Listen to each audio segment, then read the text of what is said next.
आज चाहिँ म यहाँ ताप्लेजुङ जिल्लाको पाथिभरा याङबरा गाउँपालिका थेचम्बु 1 नम्बरमा छु र पानी भर्खरै परेर रहेको अवस्था छ। अगाडि भाइ हामी चाहिँ यहाँ दोकानमा अलिकति सामान किन्न थियो र आएको थियौँ र अब फर्किँदैछौँ।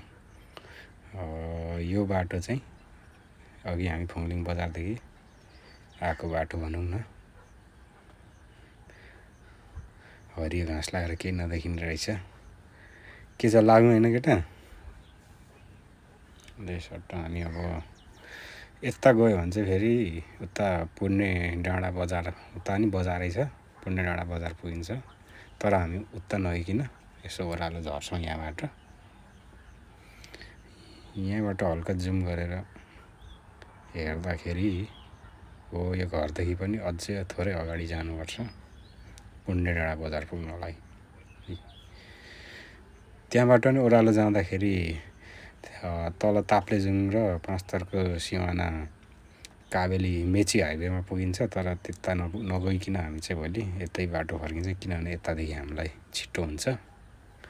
पानी परेर भर्खरै पानी परेको कारणले गर्दा चाहिँ बाटो एकदमै चिप्लो छ।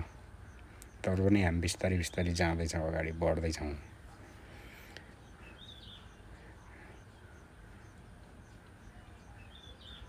यहाँ अगाडि के किचन रहेछ, टोइलेट जस्तो हुन्छ यस्तो रहेछ। उता लुगाहरू हुनुहुँदो रहेछ। ल हामी झर्दै गर्छौँ है, लुगा बिस्तारै आउनु होला। बाटो चाहिँ यस्तो छ, हेर्नु होला। यहाँदेखि लडिखाने कहाँ पुगिन्छ। तर पनि भ्यू चाहिँ हेर्नलाई एकदमै रमाइलो गजबको ठाउँ छ यहाँ रहेछ। यहाँबाट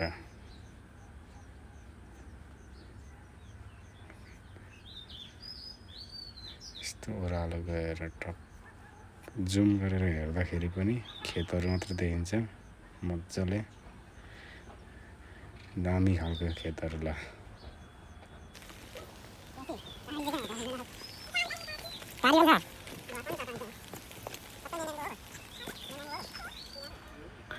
ल यो चाहिँ रहेको छ हाम्रो मावला घर।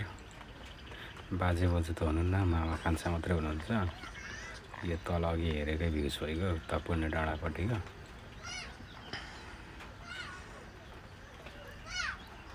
र यतापट्टि के छ भन्दाखेरि केही छैन। यसो अगाडि गइ हेरौँ। र यहाँ भर्खरै बनाउँदै हुनुहुँदो रहेछ मामाले।